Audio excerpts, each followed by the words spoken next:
Yo, what's good, man? It's your boy DT3, man, and I'm big at you with another video, man. New media. Notification motherfucking gang. God Squad. It's what it is, man. Look, I just want to be clear, man. I want to peep game and check play for all this little bullshit going on right here, man. And I'm going to say this is because it's really long overdue. And the only YouTuber that actually acknowledged this particular aspect of the sport of boxing is my boy Bruce Vane. Shout out to my nigga Bruce motherfucking Vane. If you have not subscribed to his channel, feel free to go do so, man. Me and him were just talking the other day, and he said some shit that was very profound to me, and then he also made a video about it, and I was kicking back and looking and peeping the game and checking play and see if anybody else was going to catch on to it. You know what I'm saying? And lo and behold, nobody really caught on to it. So I'm finna piggyback on it because obviously Bruce said it and motherfuckers ain't real. I mean, he got his views on it. I ain't gonna sit there and say like nigga ain't get no views or nothing. But he said it and motherfuckers acting like they don't hear him. So maybe y'all gonna hear my black ass when I say shit, okay? So look, to all y'all LDBC niggas, you content creators, every last one of y'all, good, bad, ugly, whatever. I'm not saying it to the good ones, but you shitty motherfuckers are a disgrace. You pro-black people, the ones that preaching that pro-black shit in the boxing community, you a fucking disgrace. And I know everybody like, well, we already know that, DT. We already know the disgrace. What are you saying? You know why I'm saying that now? Not because of the narratives. Not just because of the narratives and now they back talking and double talking and coming up with all the excuses and all that shit for Errol Spence. It is not even that. It's the fact that y'all claim to be pro-black and all the dudes that y'all bigging up, that y'all are actually trying to use to promote African-American men, or the men or athletes that y'all are using to perpetuate what the African-American man is supposed to represent, the people that y'all backing up is the wrong representation of not only a man, but a black man. It's funny. You look at Deontay Wilder, I would say he was decent. You know why I would say he was decent? He a family man. He fucks with his kids. You know what I'm saying? Like, he got a decent story with him. You know what I'm saying? Y'all spend more time trying to sell Deontay Wilder's power this, power that, and he's this, and based on the shit that he says. But who Deontay Wilder is as a man, as a person, is actually a pretty decent dude. He's a husband, dutiful father, all the types of shit. Well, I wouldn't say a husband, but he's a dutiful father. If nothing else, he does his duty as a dad. And that does not get enough props. He got more attention for the ignorance that he showed as a black man than him being a good dad. He got more publicity for saying some of the most obnoxious shit in boxing history than him just being a good father. Y'all rather sell him making a fool out of himself than selling him being a good dad. That's just one example. Jermall Charlo. I'm sure Jermall Charlo, outside this boxing shit, is a decent guy. I'm sure he is. Both of them, Jamel and Jermall. But what y'all selling?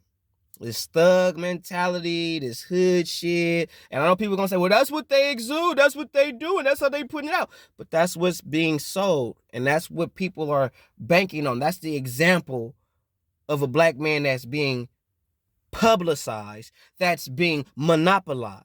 That's the type of black man that's being publicized and monopolized. That's the black man that's getting everybody money, is the black man that's willing to make a goddamn fool of himself and make horrible decisions as an individual. And have big entourages in the news doing negative things, getting robbed or getting beat up by a female or getting slapped by a bitch, getting slapped by another fighter. All negative publicity when it comes to the Charlos. It's all negative. And that's the example of a black man that's being basically monopolized on, monetized. That black man. That black man is what's going to get you monetized. That black man is what's going to get you paid. Talking about him. Right? Not talking shit about him. Not you making black people look like a motherfucking fool, bro. Holding him accountable on some real shit. You do that, oh, you a coon. Are you out here misrepresenting black folks, bro? You a coon for doing that, right? We bigging that shit up, right? Tank Davis. Out here beating bitches. In the public eye, hella wrong. But you say something negative about Tank Davis. Say Tank Davis stupid, he need to do this, he need to be better, he need to stop fucking with this, da da da da. Let you hold Tank to the fire. Oh, you tripping. Hey, Tank, yeah, Tank 30 goddamn years old. He not a grown man. He's not, Tank ain't a grown man. Jermell and Jamal Charlo and Deontay Wilder and Errol Spence are not grown men. They are grown ass men. You gotta put that on. They are grown. That's a grown ass man, dog. It's a grown ass man. Okay? Them niggas hella grown. So I don't want to hear Tank young. Tank 30 years old. That nigga hella grown. He know exactly what the fuck he doing. Stop that shit. And that's the example of a black man that's being publicized and promoted. And that's the black man that's getting all the excuses ran for him, getting all the justifications for him. Is that example of a black man. That's a Gervonta Tank Davis, Jermell and Jamal Charlo, Errol Spence.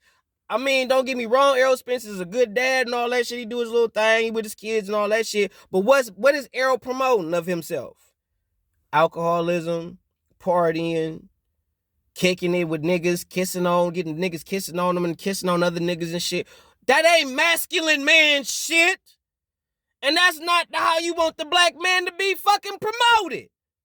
But anyway, that type of shit gets blown over. We make excuses for that shit. That is the example of a black man in the box community that is getting publicized and monetized. And that is what is the inspiration for the young black youth of today. It's Gervonta Tank Davis, Jermell and Jamal Charlo, and Errol fucking Spence. An alcoholic party nigga, a motherfucker that's out here beating bitches, and motherfuckers that's out here trying to live a thug life as a professional boxer. That is the example of a black man that's being fucking promoted in the sport of fucking boxing.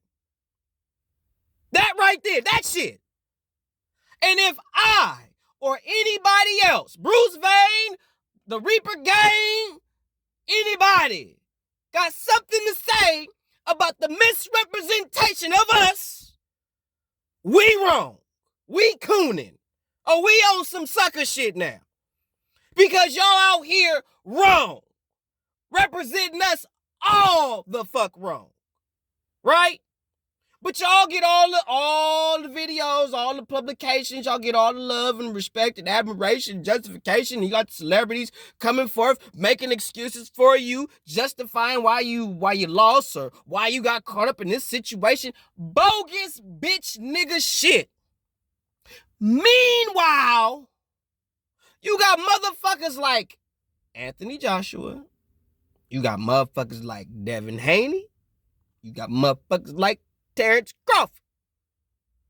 Right? Okay. So, Anthony Joshua. Reason why I said that nigga is because he will fight anybody. He didn't give a fuck. Y'all could say he a robot, he this, he that, blah, blah, blah, blah, blah. And that shit could be as valid and true as the sky is blue. But the one thing you got to put some respect on the nigga name is he always was well-spoken. He was never in the media in a negative light like that. You didn't hear about him getting caught up, slapping a bitch, doing dumb shit.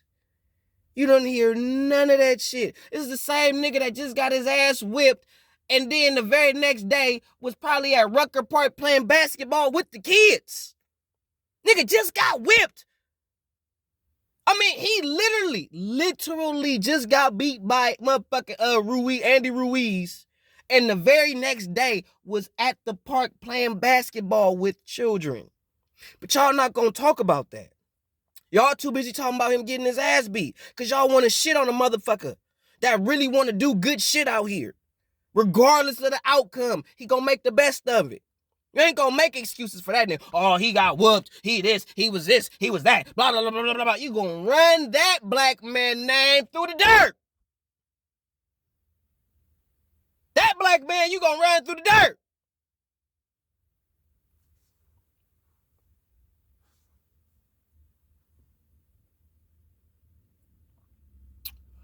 Devin Haney. It's another one.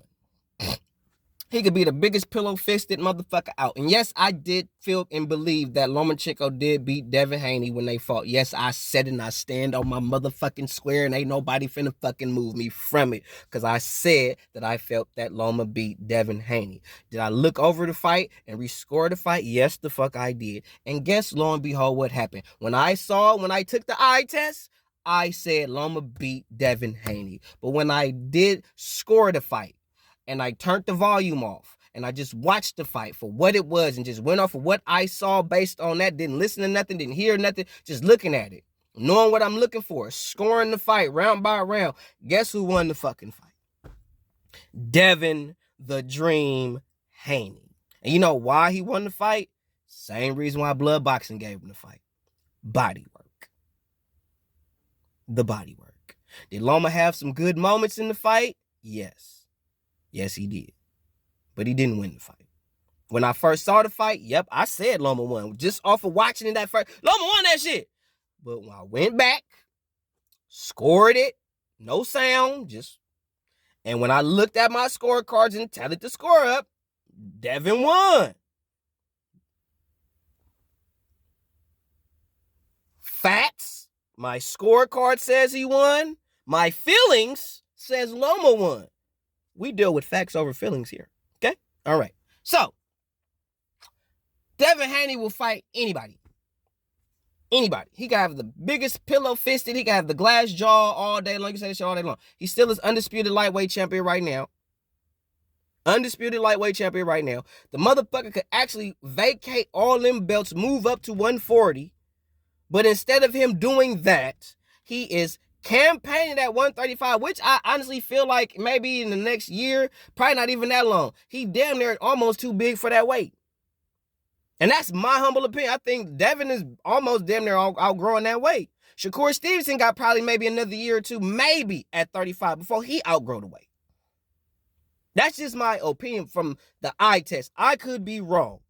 But Devin Haney don't get no credit for the fact that he will fight any and everybody. The fact that everybody, well, not everybody, but people feel that he lost to Loma, y'all still want to shit on Devin. Okay, you can feel that Loma won all day long. That's fine, but there ain't no reason to shit on Devin.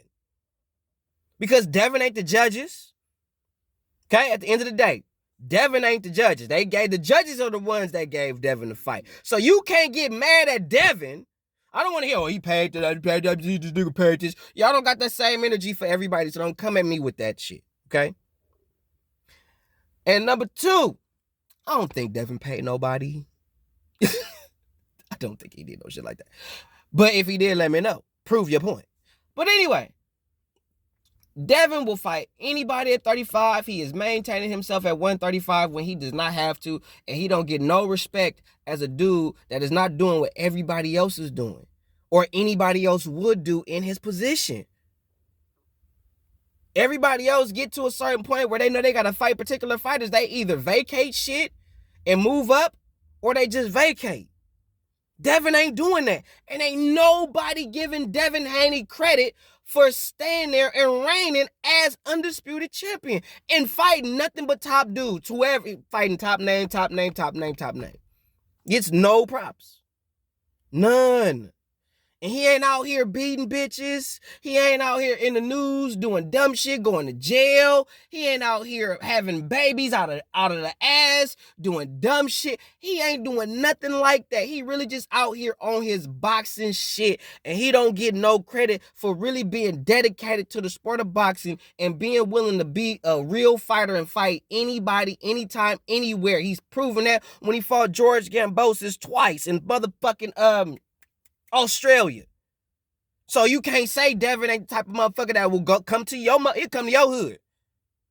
But he don't get no respect for that, for having that type of honor. Y'all gonna say Errol for Kell Brook, Errol for Kell Brook. That's it. Errol not finna do that shit multiple times, bro. Errol is not finna fight a bunch of tough fights. The toughest fight in Errol Spence's career is Terence Crawford. He ain't finna put himself through that again. Errol don't want to go through no shit like that. He want that Ooga smoke. He want shit like that. He don't want no tougher opponents than Sean Porter. So stop with the cap. Devin Haney will fight anywhere. These niggas ain't that. Just because they do it once to make themselves look good or try to save face don't mean that they gonna do that regardless. AJ gonna fight anybody, anytime, anywhere. Terence Crawford fight anybody, anytime, anywhere. Y'all niggas ain't that. The motherfuckers that's like that, y'all don't put no respect on their name. Last but not least, Terence Bud Crawford, 3-division world champion, 3-time lineal, 2-time undisputed.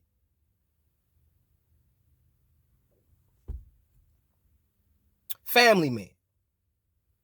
Dutiful husband. I think the nigga married. I don't know. He might not be married, but I'm going to say he a dutiful husband because he's always with the same female every fight. So I'm going to say he's a dutiful husband, married or not. Dutiful husband. Dutiful son. He's a dutiful father. He's all about the duty. Same thing as a fighter. The man took a bullet in the head and lived. Got out that life and went to boxing full time and dedicated his life to the sport. Taking care of his family, his mama, his wife, baby mama, and all his kids. All he's about is he's a family man. A dutiful family man. And y'all would rather hype up a fucking alcoholic, a woman abuser, a hood nigga. Y'all rather hype them black men up and put them on the forefront as what a black man should aspire to be. Meanwhile, you got this black man in America coming out the slums who ain't doing nothing but what he loved to do, meaning his craft and taking care of his family. Y'all rather talk about everything else. Y'all rather make excuses for the alcoholic. Y'all make excuses for the woman abuser. But the man that ain't doing none of that shit really got something prestigious type shit. Really got something to uphold as a black man. Y'all ain't got nothing good. That's the man you tore down for 2 months. Really 5 years. But for the past 2 months prior to the fight happening, that's the man you tore down. The married man. The father. The good son. That's the nigga you shitted on. Don't get at me. Errol is not a better father. He's not a better example of a father as a black man or a son as a black man than Terence Crawford. Terence Crawford is the better man to represent black people than Errol Spence. Errol Spence is an alcoholic. You want an alcoholic representing you? I didn't say he don't do right by his kids, but if you have an example of who is the better, if you had a choice, of who is the better example of the two, Terence Crawford. In every aspect, Terence Crawford. Who was the better man? In every way. As a black man, Terence Crawford. And did y'all hype him up? Did y'all make him out to be the shining light example of an epitome of what a black man should aspire to be? Or did you shit on him? for 2 months. Is that what you did? All of y'all that's like that are bitches to me. That's why I say that. Because the black men that are really good dudes, that are really upstanding gentlemen, that are really good representations of what a black man is supposed to be, get the most hate on YouTube. They get the most scrutiny. They get the most judgment. But these black men that's out here at making fools of themselves, misrepresenting the culture, misrepresenting what it is, y'all big them up. Y'all support that. Y'all ain't no better than them bigot white motherfuckers, cause they do the same thing. They want us like that. They want us drunk. They want us alcoholics. They want us out here beating on women. They want us out here killing each other. Why you think they publicize that shit the way that they do? And you motherfuckers on YouTube ain't no different, because you publicize the abuse. You'll publicize the alcoholism, the drug abuse. Y'all publicize that, and y'all make it as if that is what we should aspire to be. Y'all don't hold these dudes accountable for their actions.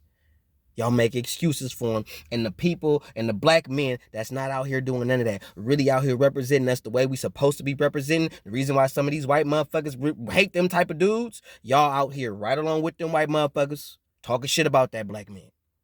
So y'all not no better. It's easier to talk shit about the black people who really are misrepresenting the culture than it is to talk about a black man who is really gonna stand for something real, who really gonna stand on his square and not be fucking moved. All y'all a disgrace. Fanny Nanny, 78, BFTB, just to name a few, y'all a fucking disgrace. Blue Bloods, you too, because you with the shit too. I love it how people trying to make excuses because you like to straddle the fence. I peeped you. I've been peeping you a long time, Blue Bloods. You like to straddle the fence. You want to claim unbiased, or you want to seem unbiased, but then you want to sneak some biased shit in there on the slun. I already peeped your game. Already peeped your game, check, play all the shit. But most of you niggas, if not all you niggas, is really bitch made niggas. And y'all misrepresenting the culture, and y'all holding on to the black folks that's not gonna represent us in the right way. And the black men in the world, not just in America, but just in the world, that's gonna represent us the right way, y'all don't got nothing good to say about them. Nothing. All y'all gonna do is move the goalposts, talk shit about them. Bitches. I'ma stand for mine. Just like the Bruce Vanes of the world, the 3K the Bossmans of the world, the Myron Magnuses of the world, the Andrew Tuckers of the world, the Jay Beezies of the world, the B-Macs, the Mac Mobs of the world, you understand me? The Rebel Lifes of the world, you understand me? You know what I mean? The Boxing Beats and Rhymes of the world. You know, them individuals, UGC, the whole UGCs of the world, them motherfuckers gonna hold the shit down. So don't trip. We gonna hold it down for the real black man. And I don't want y'all to turn this into some unnecessary race shit. I'm just noticing that the black men that are abusive, whether if it's through abusing women or drugs, those are the ones that are constantly publicized. But the black men that are really just genuinely good men that really want to represent themselves and the culture in the right way that it should, they don't get no just due. They get the most negative publicity ever. You know what I'm saying? If they were to do something, they know excuses gonna be made for them.